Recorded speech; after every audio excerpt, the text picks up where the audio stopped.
দুইটা গুণে গুণান্বিত হইলে বক্তা শ্রোতা সবাই আল্লাহর কাছে সম্মানী আর মর্যাদি মর্যাদাবান হবেন যদি দুইটা গুণে গুণান্বিত হন। এক নাম্বার হলো আবু যরের ভিতরে অহংকার ছিল না, সংক্ষেপে বলি অহংকার ছিল না, সাদা সিধা একটা মানুষ ছিল। জীবনটা আল্লাহর নবীর খেদমতে জীবন কাটায়া দিছে গো, আল্লাহর নবীর কাছে জীবনটা কাটায়া দিস। অহংকার ছিল না, নিজেকে সব সময় ছোট মনে করত। কি মনে করত? যুবক ভাই, শেষ একটা কথা আপনাদের কাছে বলে যায়, আজকের পর থেকে নিয়ত করবেন জীবনে কোনোদিন নিজেরে কোনোদিন বড় মনে করবেন না। পারবেননি?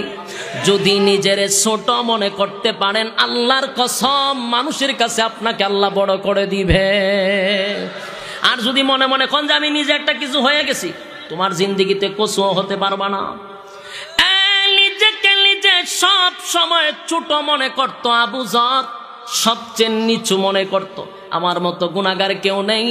এই আবু যর নিজের সব সময় ছোট মনে করত, তাই আল্লাহ আবু যররে সবার সামনে বড় করে দিয়েছে। সুবহান।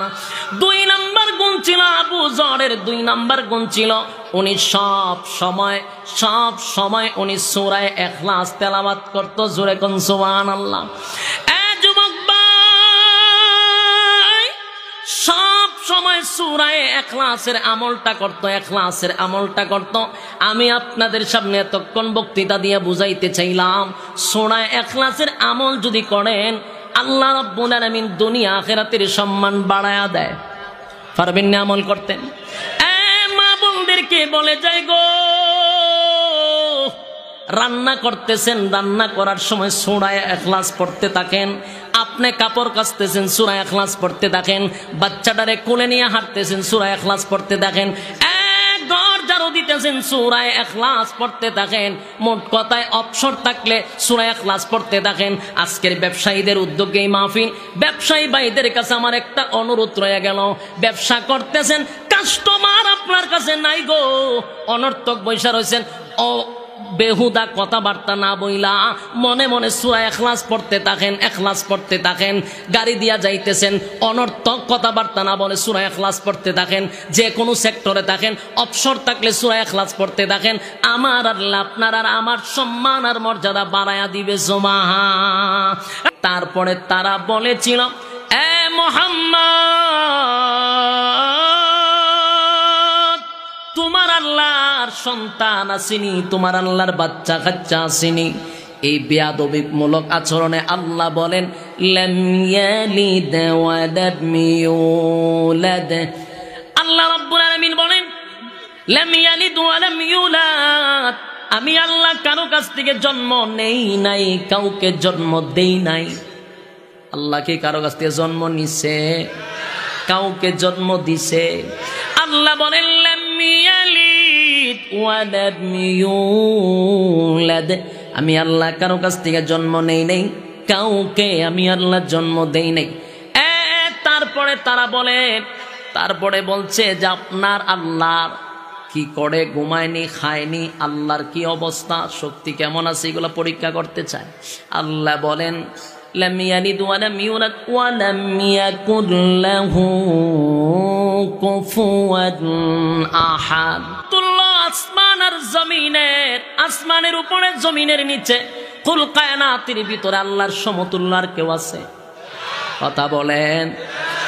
তারপরে দাঁত ভাঙ্গা জবাব দিয়া দিল, কুল হুয়াল্লাহু আহাদ, আমি আল্লাহ একক অদ্বিতীয়। আল্লাহ বলেন, আল্লাহুস সামাদ, আমি অমুখাপেক্ষী, আমি কারো উপরে নির্ভর করি না। লাম ইয়ালিদ ওয়া লাম ইউলাদ, আমি আল্লাহ কারো কাছ থেকে জন্ম নেই নাই, কাউকে জন্ম দেই নাই।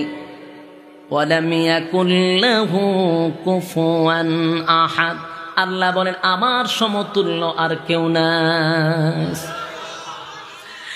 যুবক ভাই, আমি আপনাদের কাছে জানতে চাই, আপনাদের কাছে জানতে চাই, আমার আল্লাহর কি ঘুম আছে?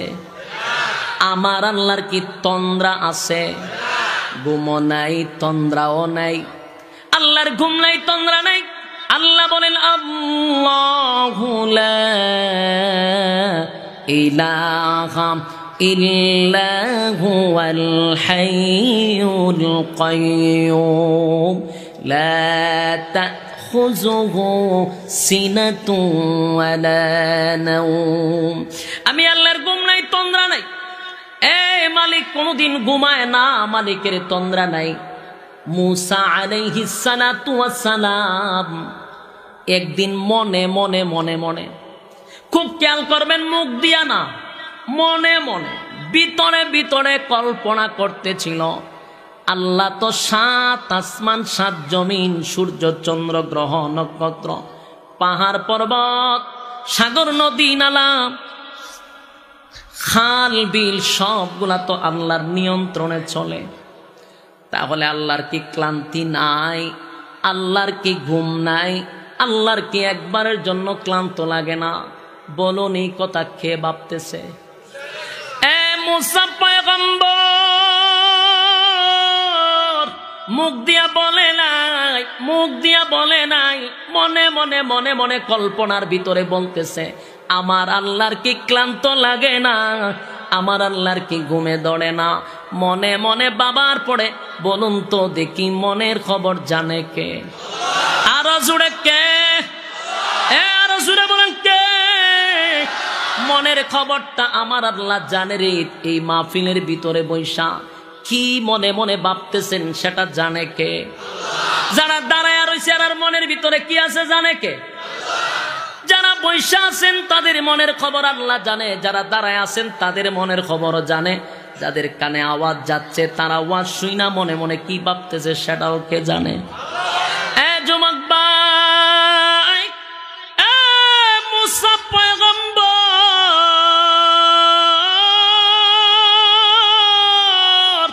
মনে মনে ভাবতেছিল, মনে মনে, আমার আল্লাহর কি ঘুম নাই গো?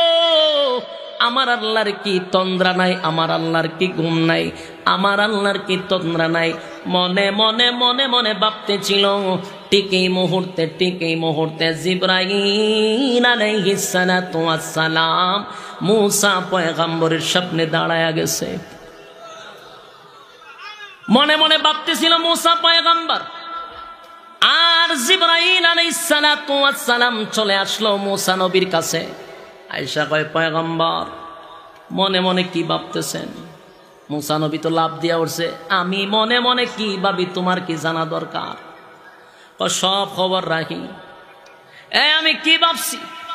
মনে মনে ভাবতেছেন আল্লাহর কি ঘুম নাই? আল্লাহর কি তন্দ্রা নাই?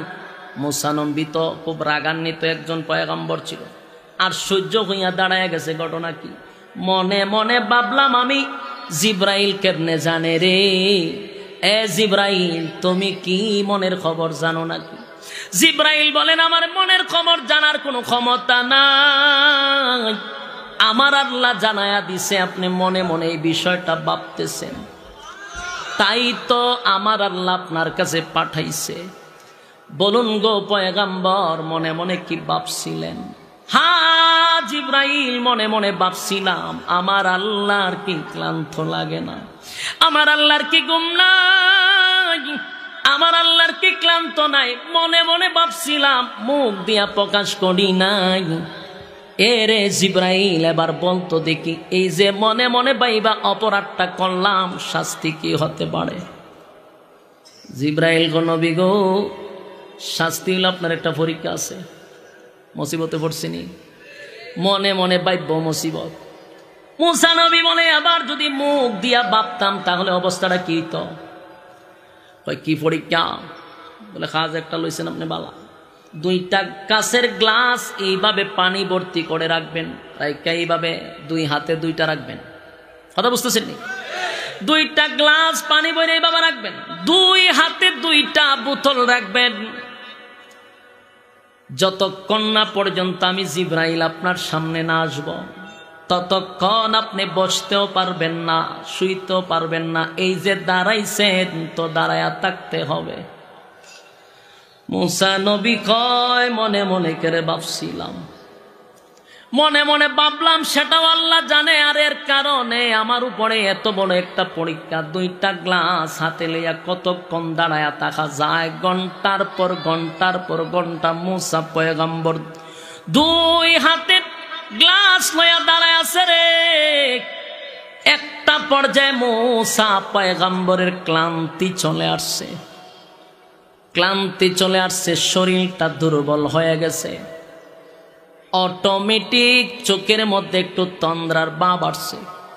একটা পর্যায়ে যখন তন্দ্রা চলে আসলো, এইভাবে যখন দিছে 2 গ্লাস পইরা ভাঙে গেছে, পানিও শেষ।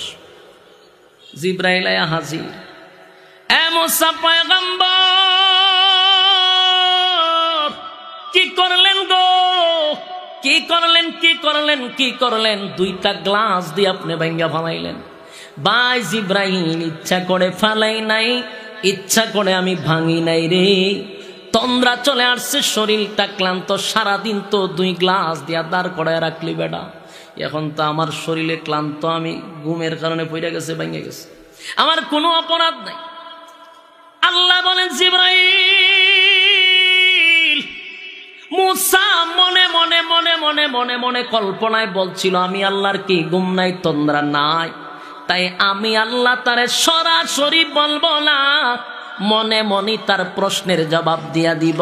জোরে জোরে কোন সুবহান। একটা জবান বন্ধ রাখবেন না, ইমানি আওয়াজে বলেন আল্লাহু আকবার। আরো জোরে বলেন আল্লাহু আকবার। রব্বে কারীম মনে মনে মনে মনে ভাবছিল, তাই মনে মনে তার প্রশ্নের জবাব দিয়া দিছে। এবার মূসা নবীরে জিব্রাইল কয়, নবী পয়গম্বর মনে মনে ভাবছিলেন আল্লাহর ঘুম নাই, তন্দ্রা নাই। এ পয়গম্বর,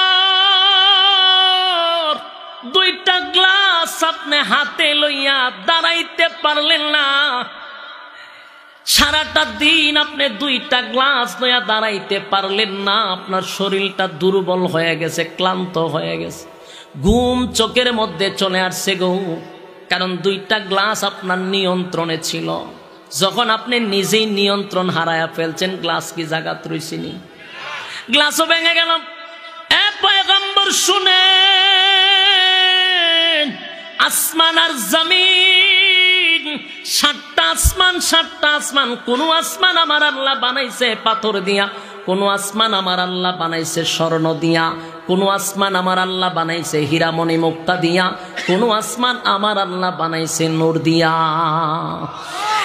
এই বিশাল আসমান, এরপরে সূর্য চন্দ্র গ্রহ নক্ষত্র তারকাজি সবগুলি আসমানের মধ্যে ঝুলাইয়া রাখছে। এই সূর্যটা হলো এই পৃথিবীর থেকে 13 লক্ষ গুণ বড়, আর সূর্যের থেকে আরো কোটি কোটি কোটি কোটি গুণ বড় হলো তারকা। এমন কয়টা তারকা আছে কেউ গুনতে পারবে?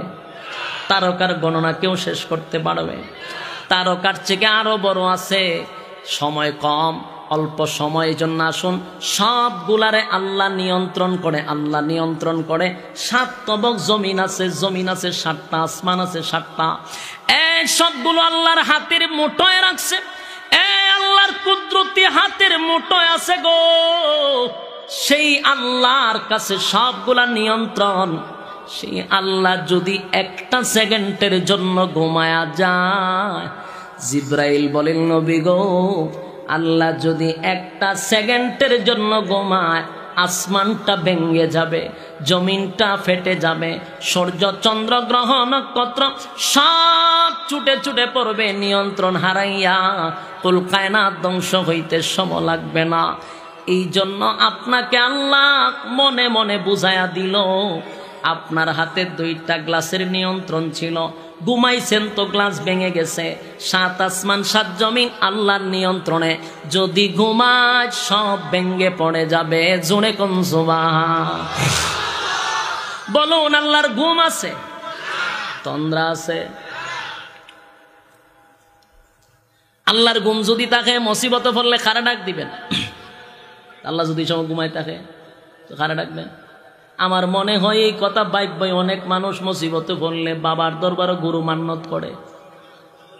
মুসিবতে পড়লে কয় অমুক মাজার একটা গুরু দিয়া দিব। তার ধারণা কি আল্লাহ ঘুমায় গেছে। আল্লাহ বলেন, বান্দা শুন, 24টা ঘন্টার একটা সেকেন্ড আমি আল্লাহ ঘুমাই না গো। আমি আল্লাহ ঘুমাই না, ঘুমাই না। আমি আল্লাহর ঘুম নাই, তন্দ্রা নাই। কারণ কোন সময় আমার বান্দা আল্লাহ বলে ডাক দিবে, রাতের 1টা হোক 2টা হোক 3টা হোক, বান্দা মুসিবতের মধ্যে পড়ছে রে, মুসিবতের মধ্যে পড়ে যদি আল্লাহ বলে ডাক দেয়, আমি আল্লাহ যদি ঘুমায়া যাই আমার বান্দার মুসিবতকে দূর করবে। তাই আমি আল্লাহ ঘুমাই না, বান্দা মুসিবতের মধ্যে পড়লে আমি আল্লাহরে ডাকবি। বান্দা তোর শারগের কাছেও আমি আল্লাহ আরো কাছে ডাক দিলে আমারে পাবি। কিন্তু আল্লাহ বলেন সবচেয়ে বেশি কষ্ট লাগে মুসিবতের মধ্যে পইরা যখন বান্দা অমুক মাজারে মান্নত করে, তমুক মাজারে মান্নত করে, অমুক পিসাবের জন্য মান্নত করে, এগুলা আল্লাহ বরদাস্ত করতে পারে না। আল্লাহ বলেন তুই যে সময় মুসিবতে পইরা তোর বাবারে ডাক দেস, তোর ফিররে ডাক দেস, তোর ফির তখন নাক ডাকায়া ঘুমায়। হ্যাঁ কথা কন না কাপ। রাত্রের গভীরে যখন ডাক দিলেন ফির বাবা আমারে বাঁচান, ফিরের নাক ডাকায়া ঘুমায়। ঘুমাইতে ঘুমাইতে কত ফির ফজরের নামাজ না ফিরো ঘুমায়, কত ফির গাঞ্জা খায়াও ঘুমায়, নেশা কইরা ঘুমায়। তুই যে ফিররে ডাকলি তোর ফির গাঞ্জা খায়া টাল হইয়া রইছে। আল্লাহ বলেন সাবধান, আমি ঘুমাইলাম,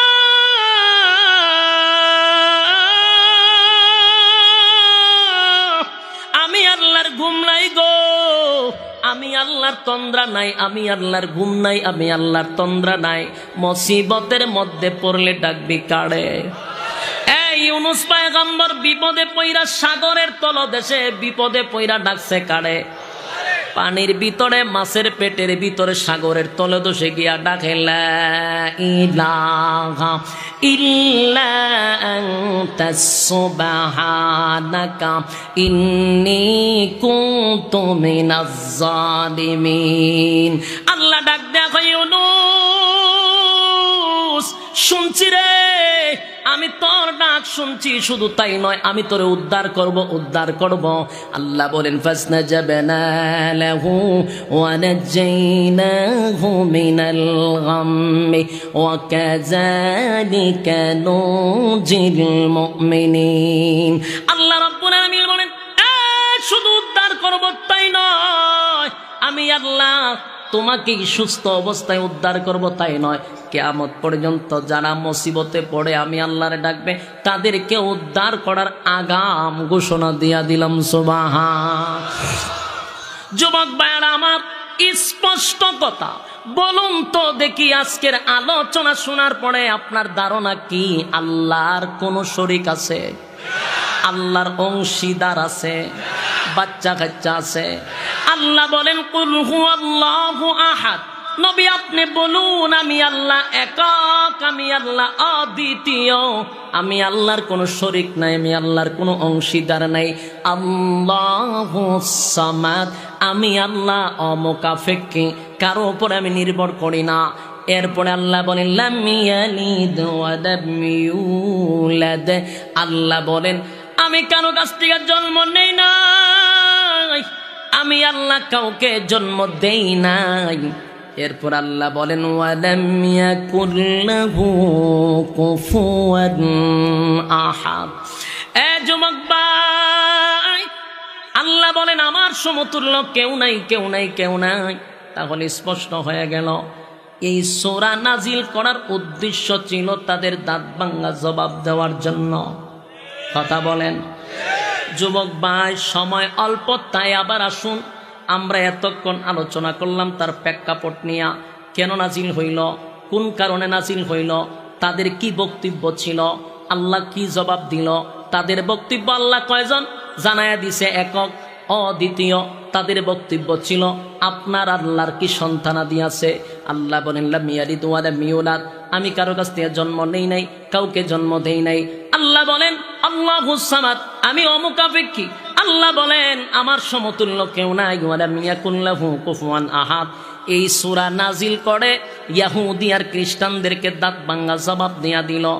এবার আসুন সূরা ইখলাসের কিছু ফজিলত আপনাদের সামনে সংক্ষিপ্তভাবে বলি। রাজি আছেননি? খারাপ লাগতেছে? সাইরা দিতাম নি? সাইরা দিলে ডাবল সুবিধা। এবার আসুন আপনাদেরকে আমি ফজিলত সম্পর্কে কিছু কথা বলে যাই, নোট কইরা রাখেন। অনেক উপকারী কথা, এই কথাগুলি যদি আমাদের ভিতরে গাইতা রাখি আশা করে অনেক কাজে আসবে। শুধু ফজিলতটা শুনেন। সূরা ইখলাস সম্পর্কে আল্লাহর রাসূল বলেন, তাআদিলু সূরাতুল ইখলাস সুলুসুল কোরআন। সূরা ইখলাস হলো এমন একটি সূরা, এই সূরা যদি আপনি 3 বার তেলাওয়াত করেন, আমার আল্লাহ বলেন 1 খতম কোরআনের সওয়াব আপনার আমলনামায় দিয়া দিবে। সুবহানাল্লাহ। সাধারণ কথা। 3 বার যদি কেউ সূরা ইখলাস পড়ে, কুল হুয়াল্লাহ সূরাটা যদি 3 বার কেউ পড়ে, আল্লাহর নবী বলেন তার আমলনামার মধ্যে 1টি খতম কোরআনের সওয়াব আল্লাহ দিয়া দেয়। জোরে কোন সুবহান। যুবক ভাইরা আমার, সূরা ইখলাস কিন্তু সবার কাছে মুখস্থ টুডস্থ, কিন্তু আমরা পড়ি না। আজকে আমার সঙ্গে আপনারা একটু পড়ুন, বিসমিল্লাহির রহমানির রহিম।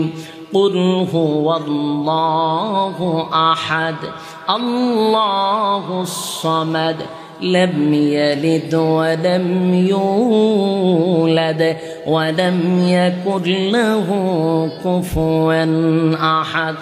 ঠিক এই মুহূর্তে যারা আমার সঙ্গে পড়ছেন, যারা টুট মিলাইছেন, প্রত্যেকের আমলনামায় 10 পারা কোরআনের খতম সওয়াব আল্লাহ আমলনামায় লিখে দিছে। লাভ হইছে না লস হইছে? আরেকবার পড়ুন, কুল হুয়াল্লাহু আহাদ আল্লাহুস সামাদ লাম ইয়ালিদ ওয়া লাম ইউলাদ ওয়া লাম ইয়াকুল লাহু কুফুয়ান আহাদ। ঠিক এই মুহূর্তে যারা আমার সঙ্গে পড়ছেন, 20 পারা কোরআন খতম পড়লে যেই সওয়াব আমলনামায় সেই সওয়াব দিয়া দিছে। আরেকবার পড়ুন, কুল হুয়াল্লাহু আহাদ আল্লাহুস সামাদ লাম ইয়ালিদ ওয়া লাম ইউলাদ ওয়া লাম ইয়াকুল লাহু কুফুয়ান আহাদ। এ যুবক ভাই, এই মুহূর্তে যারা আমার সঙ্গে পড়লেন, 3 বার যারা পড়লো, রব্বে কারীম 3 বার পড়ার কারণে আল্লাহর নবী বলেন একটা খতম কোরআন পড়া শেষ করলে যে সওয়াব, সেই সওয়াব প্রত্যেকের আমলনামায় দিয়া দিছে। জোরে কোন সুবহান। তোমার কথা বড় গুরুত্বপূর্ণ, কারণ তুমি কথা বলো আমার মালিকের কথায়। তুমি যা বলো মালিকের পক্ষ থেকে বলো। আমি তো তোমার কথাকে সবচেয়ে বেশি গুরুত্ব দেই। জিবরাইল রে, কেন রে এখন কথা বলবা না? বলে, নবী গো, তাকায়া দেখেন আপনার আবু যর আপনার কাছে আসতেছে। সুবহান। আল্লাহর নবী বলেন, আমার আবু যর রে তুমি কেমনে চিনলা জিবরাইল? আমার আবু যর রে তুমি চিনো নাকি? কেমনে চিনলা? কিভাবে? আগের থেকে কোনো পরিচয় হইছে নাকি? না পয়গম্বর, না। আপনার আবু যর রে আমি জিবরাইল শুধু চিনি তাই নয়, আপনার আবু যর রে আসমানের সব ফেরেশতা সম্মান করে, ইজ্জত করে। জোরে কোন সুবহান। আপনার আবু যরের এত ইজ্জত আর এত সম্মান, আগো পয়গম্বর, আপনার আবু যরের এত সম্মান আর মর্যাদা, এত সম্মান আর মর্যাদা। নবী বলেন, জিবরাইল রে, আমার আবু যর রে আসমানের সব ফেরেশতা চিনে রে। আমার আবু যরের এত সম্মান আর এত মর্যাদা কোন কারণে, কিসের কারণে এত সম্মান বেড়ে গেল? কি তার মর্যাদা এত বেড়ে গেল? জিবরাইল বলেন, 2টা গুণের কারণে আপনার আবু যর সবার কাছে বড় প্রিয়। জোরে কোন সুবহান। 2টা গুণে গুণান্বিত। জোরে কোন, কয় গুণে গুণান্বিত? বলুন, কয় গুণে গুণান্বিত? 2টা গুণে গুণান্বিত। 2টা গুণ যদি বক্তার মধ্যে থাকে, 2টা গুণ যদি শ্রোতার মধ্যে থাকে, দুনিয়া তো সম্মান, পরকালেও সম্মান। যেই 2 গুণে গুণান্বিত হওয়ার কারণে আবু যরের এত ইজ্জত, আবু যরের এত সম্মান, এত মর্যাদা, এত সম্মান, এত মর্যাদা, দুইটা গুণে গুণান্বিত হওয়ার কারণে এই দুইটা গুণ শ্রোতা হবে, বক্তা হবে, যে কোনো দল হোক, আলেম হোক, জালেম হোক, যে কোনো লাইনের হোক, সবাই যদি দুইটা গুণে গুণান্বিত হয়, দুনিয়া তো সম্মান, পরকালও সম্মান। জোরে কোন সুবহান। দুইটা গুণ আমাদের মধ্যে দরকার আছে না নাই? এই দুইটা গুণ সবার মধ্যে থাকা দরকার। আলেম হোক অথবা ব্যবসায়ী হোক, চাকরিতে হোক, যে কোনো সেক্টরে তা হোক, দুইটা গুণ থাকবে, দুনিয়ার সম্মান, পরকালও সম্মান। মানব তো ইনশাআল্লাহ। এক নাম্বার হলো আপনার আবু যরের ভিতরে বিন্দু পরিমাণ কোনো অহংকার ছিল না। কি ছিল না? অহংকার ছিল না। সাদা সিধা মানে। অহংকার কয়েক প্রকারের আছে, কিতা কইন আপনারা? মাঝে মধ্যে অনেক শ্রোতা, অনেক ফেসবুক মুজাহিদ, বলুন ফেসবুক, আবার কইন ফেসবুক মুজাহিদ, সস্তা সাংবাদিক। কথা বুঝতেন নি? আমরা একেবারে প্রত্যন্ত গ্রাম অঞ্চলে হয় ফকিন্নি সাংবাদিক। এটার মধ্যে তো সস্তা সাংবাদিক আর কোথাও নাই। এই সমস্ত কিছু ফেসবুক মুজাহিদ আছে, তারা মাঝে মধ্যে বক্তাদেরকে নিয়ে লেখে। বক্তাদেরকে নিয়ে কি লেখে? তো গেছিলাম আজকে বক্তা সাহেবের সাথে একটু কথা বলার জন্য, কিন্তু বক্তার মারাত্মক অহংকার। কই লেখে? ফেসবুকে। কথা কই না দি, ফেসবুকে লেখে। কিতা লেখে? বক্তা সাহেবের খুব অহংকার, অহংকার, অহংকার। গেছিলাম ব্যাপারটা কিছুদিন আগে ফেসবুকে আমার নামও লেখা হয়েছে, আমার নামও তো অনেক পোস্ট হয়েছে, লেখালেখি হয় আমি অহংকারী, এসি নানানটা। এখন আসুন কেন বলে? কিছুদিন আগে একবার গোপালগঞ্জ গেছিলাম, আমাদের প্রধানমন্ত্রীর এলাকায় 4 দিন প্রোগ্রাম করে এলাম। তো এখানে ঢুকছি আমি, প্রথম দিন গেছি হবিগঞ্জ থেকে, কত কিলোমিটার দৌড়াই আমি গেছি, শরীর ক্লান্ত। আর আমার তো শরীরের অবস্থা দেখতেছেন, ফাল্লায় তুললে আমি না 40 কেজি, এই শরীর লইয়া মাহফিল করি। এখন এত দূর থেকে জার্নি করে আসলে মনটা কি কয়? এই সময় এসেরা আপনার কি মনে হয়? গল্প করতে মন চায়, নাচতে মন চায়, কিতা মন চায়, শুইতে মন চায়, মনটা চায় যে একটু শুয়ে থাকে এমনি। কিন্তু এই সময় ডুক্কা মুসাবা শুরু করে। আচ্ছা যাক, একদিন আমার কমিটি হুজুর বালিশটা মধ্যে একটু শুয়ে থাকেন, তা আমি বালিশটা দিয়ে আমরা শুইছি। শুয়ার পরে একজন এক হুজুর মুসাবা করে। এখন এ যদি মুসাফা করতেছে, আমার বালিশতে উঠতেই বুনি, উঠটা এইভাবে মুসাফা করছে, ঠিক গেছে, তা আবার শুইছি। আরেকজন মুসাফা, তা আবার উঠছি। এখন দেখলাম যে আমার এই করতে হইতেছে, মানে ব্যায়াম শুরু হয়েছে আমার। এখন শুয়া বাদ দিয়ে একবার উঠি আর একবার পড়ি, এই হলো আমাদের অবস্থা। রাগের ছুটে গেলে ওই না দরজা লাগান, একটারও ঢুকবালে দিয়েন না। এই যে কইছি, পরের দিন ফেসবুকে দেখি এক অহংকারী বক্তার সাথে দেখা করতাম গেছিলাম। এর উদ্দেশ্য ছিল এর দৈরে আমি সুমাসুমি করি, এখন গলাগলি করি, আয়ো তোমার লেখো আনজানজি করি। বেয়াদবের বাচ্চা বলতে ফেসবুকে লেখে বক্তারা অহংকারী। তুই কি এতটুক বুঝস না যে একটা মানুষ 200, 250, 300 কিলোমিটার থেকে জানি তোর আসছে, বেটা সফরের কারণে আল্লাহ নামাজ মাফ করে দিছে, নামাজ সংক্ষিপ্ত করে দিছে না? কেন করছে? সফর আরামের দিকটা না কষ্টে? সফরের মতো এত কষ্ট নাই। আপনি দেখেন কোন কাজ করলে নামাজ মাফ করে দেয়? কোন কাজে নামাজ সংক্ষিপ্ত হয় না? একমাত্র সফরের কারণে নামাজ সংক্ষিপ্ত হয়। তাহলে কতটুকু কষ্ট? এই সময় ডলাডলি করতো। আর আগে আমরা গেলে মানুষ মুরব্বী দেখতাম, ছোটবেলায় হয়তো হুজুর একটু দোয়া করেন, আমরাও হইতাম হুজুর দোয়া করেন। এখন এই কথা জীবনও মুখ দিয়া বাইরো না, গেলে হুজুর একটা সেলফি, কি দেখা ওখান গেলে দোয়া নাই, খালি মোবাইলটা কোন রকম করতে পাই কিরা, হুজুর একটা সেলফি। কি তারে তুই সেলফি তো একটা ফটো তুলতে পারবে? আমি আইসি, আমার একটু রেস্ট নিতে দে, আমার একটু উজু করতে দে, আমার খাইতে দে, আমার একটু রেস্ট নিতে দে। এরপরে তোর আয়াও বলে যাইতা ধরে রাখ, আমার বিরক্ত দিন, আমার ফেটে খানা গেছে, একটু রেস্ট পাইছে না। প্রথমে আসা টাকাটা কি করতো? এই কারণে আমরা রাগ দেখাই, পরবর্তীতে ফেসবুকে লেখে বক্তা অহংকার। এই অহংকার দেখাইয়া এটার কারণে আল্লাহ আমরা দূরে লেখবো এমনটা না। এই আচরণের কারণে আল্লাহ ধরবে না। ভিতরের খবর খেয়ে জানে, কথা কন্যা করে আমার ভিতরে অহংকার আছে না আছে, এটা তো আমার আল্লাহ জানে ভালো করে, ঠিক নেই? কিন্তু এই যে কথাটা বলতেছিলাম, অহংকার যদি আপনার ভিতরে সরিষা পরিমাণও থাকে, জান্নাতে যেতে পারবেন না। কথা বুঝতেছেন? অহংকার থাকলে কই যেতে পারবেন না। আমল যেইভাবে লাকড়িকে যেইভাবে আগুনে জ্বালায়, অহংকার তার আমলকে জ্বালায়া শেষ করে দেয়। অহংকার থাকলে চলবে? অহংকার থাকা যাবে না। অহংকার কোনোভাবেই রাখা যাবে না। সম্মানিত শুধু এখন আসুন, দুইটা গুণে গুণান্বিত যদি হন, দুইটা গুণে গুণান্বিত হন, ইয়াদ আসিনি, দুইটা গুণে গুণান্বিত হইলে বক্তা শ্রোতা সবাই আল্লাহর কাছে সম্মানী আর মর্যাদী মর্যাদাবান হবেন যদি দুইটা গুণে গুণান্বিত হন। এক নাম্বার হলো আবু যরের ভিতরে অহংকার ছিল না, সংক্ষেপে বলি অহংকার ছিল না, সাদা সিধা একটা মানুষ ছিল, জীবনটা আল্লাহর নবীর খেদমতে জীবন কাটায়া দিছে গো, আল্লাহর নবীর কাছে জীবনটা কাটায়া দিস। অহংকার ছিল না, নিজেকে সব সময় ছোট মনে করত। কি মনে করত? যুবক ভাই, শেষ একটা কথা আপনাদের কাছে বলে যায়, আজকের পর থেকে নিয়ত করবেন জীবনে কোনোদিন নিজেরে কোনোদিন বড় মনে করবেন না। পারবেননি? যদি নিজেরে ছোট মনে করতে পারেন, আল্লাহর কসম মানুষের কাছে আপনাকে আল্লাহ বড় করে দিবে। আর যদি মনে মনে কোন যে আমি নিজে একটা কিছু হয়ে গেছি, তোমার জিন্দেগিতে কচুও হতে পারবা না।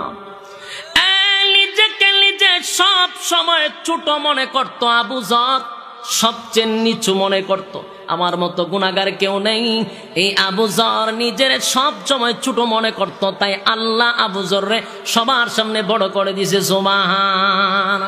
2 নাম্বার গুণ ছিল আবু যরের, 2 নাম্বার গুণ ছিল উনি সব সময় উনি সূরা ইখলাস তেলাওয়াত করত। জোরে কোন সুবহানাল্লাহ।